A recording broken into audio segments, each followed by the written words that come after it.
Good morning. Hello, I'm Christian Sandor, and I'm the director of the Magic Vision Lab at the University of South Australia, where I'm also a lecturer. And my talk today is titled The Ultimate Display. So I want to speak to you about what the ultimate display is. And in 1965, Ivan Sutherland defined it as the ultimate display would, of course, be a room in which the computer can control the existence of matter. A chair displayed in such a room would be good enough to sit in, handcuffs would be confining, and a bullet would be lethal. And what I'm going to do today is speak about the ultimate display. So first, I will show you how Sutherland, 3 years later, how his prototype looked like. Then I give you an overview of what happened since then, because it was 45 years ago. And finally, we're going to show our ultimate display. So I quickly speak about Sutherland's prototype. So the most important insight, as if you only remember one thing about this talk, please remember this. So he realized that instead of directly manipulating the existence of matter, it's much easier to manipulate the perception of a human. Right? There's also a trick that politicians use extensively. Right? So his goal, right? So as you can see on the slide, right? So he can overlay computer graphics over the user's view of the real world. So with that, he can create the illusion of some object being there, which isn't really there. And so in order to implement that, so here his system had three main components. The first component is a head-worn display. So basically what it is two small CRT displays and a mirror construction. So the images of the CRT go into the user's eyes, because there are two displays. And about 45 centimeters in front of the user, there's an image being displayed. So the second component that he needed was image generation. Because nowadays it's very simple. You go to a store, you pay $100, and you buy a graphics card. But these days there were no graphics card. All right, so there's an example what he could display. So I will go into the detail later. And the third thing that he had to do, because so you display graphics, right? But with the graphics, he wants to create the illusion, maybe I want to put some object here, right? But now as I move around, the images that are displayed into the user's eyes must change constantly. So in order to do that, you really have to determine very precisely where the user is standing and where he's looking at. So now details for the three components. So first component, display device. Right, I mentioned that, so two CRT displays, mirror construction, and the image appears 45 centimeters in front of the user's eyes. Then about image generation. So these are two examples, so like some molecule displayed or a room around the user. And for that, so this was really heroic work, because basically everything is implemented in hardware. So very fundamental things like rasterization, clipping, 3D transformations. So very, very heroic work. And now I think this was the most cumbersome component in the system was head tracking, right? Because you really have to know where the user's head is. So what's happening there, this is like basically like a rig which is connected to the ceiling. And you can very easily measure, of course, now the angles, how this rig is moving. And with that, you can very precisely determine where the user is standing and where he's looking at. Right? So that prototype, 3 years after his vision, was very interesting. But so one part which was missing was the sense of touch. Right? So if you think about the handcuffs, the bullet, the chair, like the sense of touch is missing. But graphic-wise, it was a very neat system. Now, the second part of my talk, right? So what happens since then? So in order to speak about related work, I first want to show you this taxonomy. Because basically the ultimate display, of course, right, has very, very high fidelity. Right? So you can totally reproduce a reality. But since this is not easily possible, right, so there's a whole continuum with displays of different fidelity. And in that context, with fidelity, I mean the computer's power to manipulate the perception of matter. Because in its original definition, right, it was about the existence of matter. But it's much more easy and powerful to manipulate the user's perception instead. So now I was speaking about computers, but you can see the term perception. So we should also look at the human side of things. So this is taken from another TED talk, and this is basically the throughput of the different human perceptual channels. And as you can see, about 3/4 of what we perceive every second is visually. And of the remainder, again, about 3/4 are the sense of touch. So based on this insight now, extend the taxonomy, right? So because first of all, we had this continuum, but now also we have two fields, right, about seeing and touching. Now this is an example of an ultimate display. This is created by Ivan Pupirev in Japan. And what you can see, what this is like a table, and the table has pins which can move in and out, and also the pins can change color.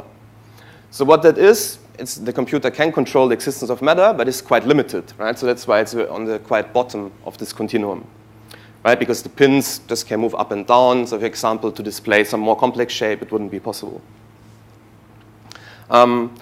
The next system is called protrude, and is based on ferromagnetic effects. So it really is a liquid with some small pieces of metal in it. And now if you apply some magnetic force fields, you can also display shapes. And this is now much more powerful than Lumen, but it has a problem that users cannot touch it easily, right? It might be even dangerous with strong magnetic fields.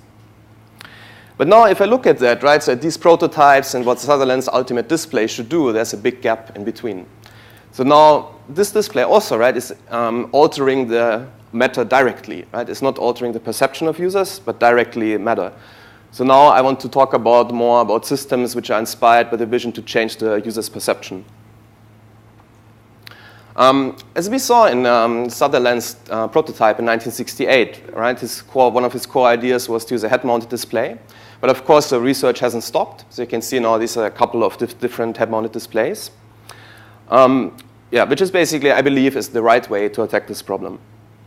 Now, still there's something missing for being able to touch objects. But luckily, there's a whole research area called haptics, which are developing haptic devices that allow users to touch virtual objects. And so you can see it's a whole menagerie of different devices. And really how it works is, so this is a very typical setup. You can see a person sitting in front of a computer. On the computer is some medical training application. You have some organ. And now through this haptic device, which is basically a pen connected to a robot, you can feel that heart. And how it works is, basically you're moving this device. So you have kind of a pointer in 3D. And when this pointer is penetrating an object, then the device is displaying a force to move the device out of the object that you are touching. And now a quite obvious idea, in my opinion, is to combine head-mounted displays and haptic devices, because then you have very powerful, expressive graphics, but also you can display or you can convey the sense of touch. Now, researchers from CSIRO in 2004 have done that, actually. So you can see this is augmented reality, so there's a virtual skull, and you can touch it, right? So you can see there's the user's hand. You cannot see it right now, but basically it's holding this robot arm, and through that you can also feel. Now, of course, this has, I think, the highest fidelity of all systems that I've showed so far, but there are some deficiencies in the system. Because one thing is what you can see the user's hand and the model, they are separated, so you cannot really touch it directly, and also everything is a little jittery. But nevertheless, I think that was very nice work. So 3 years later, when I worked in Japan, we were implementing this. So this is now much higher fidelity. Because what you can see here is a user wearing a head-mounted display and using a robot to feel a car. So there's a virtual car displayed, and the user can see and feel it. You can see everything is basically perfectly aligned. So the forced rendering, the graphical rendering, the user's perception, everything is perfectly aligned. So the way this works is, so now let's again look at Sutherland's components, right? So most importantly, the display device. So we're using a Canon's head-mounted display. And what this is doing, so the special thing about it is, because what it's doing is, so there are cameras recording the environment, and then there are also displays which display the image of the environment. But the computer now, you can mix in graphics, right? So with that, you can embed graphics into the real world. But the special thing about this display is that the axes of the cameras and the displays are perfectly aligned. So that gives you a very strong sense of immersion, and that's actually technically very difficult to achieve. The second component was tracking. So now instead of Sutherland's mechanical tracking, we're using a motion capturing system, like it's used for movies or other things. And basically, we put infrared reflective markers on all important points. Then we had cameras around. And you can see now on the right side, you can see a user using the system. On the other side, you can see what the computer sees, basically. So everything is tracked in 3D. So, and basically, it's a much bigger working space than in a Sutherland system. All right, so after that now, we want to show our ultimate display. And this is Ulrich Eck. So he's like me from Germany. And he was the tech lead in this project. And so while he is getting our ultimate display ready, I want to quickly acknowledge also 4 other students who haven't, like Ulrich and me also, we haven't slept much recently. So it's Graham Jarvis, Kwang Lee, Peter Weir, and Donald Urquhart. All right. So while Uli is setting up, so this is a newer version of this head-mounted display. So you're also welcome to try later if you want. And now what's happening, you can see we have here like as a symbol for old style user interfaces. We have a 3D object here on the screen. Right? And now what Ulrich can do, using the head-mounted display, you can see now he's got a laser pointer. And with that laser pointer, so you can see here what he's seeing through the head-mounted display, right? Now he can select that fish and get it onto the table. And now you can observe it from different angles. And you can see as he's moving a head around, so it's really in 3D, right? So you can see it from different sides and inspect it, get it closer. And I think this is a big advantage of this kind of ultimate display, because my grandmother could use it. So I don't think, yeah, it's very nice. So after that, so he can see it, but there was also a thing about the sense of touch. So now he can also touch the fish. And you can see that this is through the robot. So if you observe Ulrich's hands, you can see how he's stroking the surface. He's really feeling a force. You're also welcome to try that later. Right, so what else can we do? Because we have more. So this was a system. So we worked with one of the biggest Australian packaging companies, because for them it's a common task to redesign packages. Right? So this is our common beverage in South Australia. And basically, we just took the original carton and we overlay the original design. But not to visualize how a new design would look like, so we can quickly switch the designs. So you can see now it's like a Coca-Cola Tetra Pak.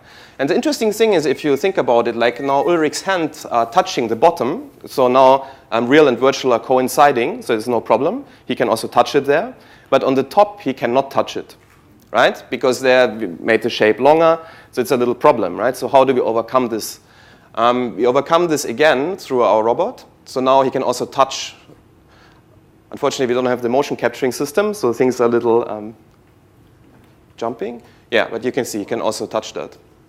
And this is also quite remarkable, because I believe this has never been demonstrated before, that you have a hybrid object, which is part real, part virtual. Right. All right, so after that, the next thing we can show, because so far it was only about how you can see and touch a virtual object, but not how you can modify it. And now we show how you can modify it. So this is a virtual shoe, and you can paint on it. And you can imagine this is for industrial design is an amazing application, because this is very, very easy to use. So yesterday, Christine was using it, and basically she had no practice. And within 30 seconds, she wrote TEDxAdelaide on the shoe. It's something you just cannot do, right? With any software that's commercially available, you cannot do it, right? You can take a new user and let him paint, impossible, right? So that's quite neat. Okay. All right. Thank you, Uli. So with that, I'm at the end of my talk. And I'm not. I still have 2 more slides. I'm sorry. Can you please put on my slides again?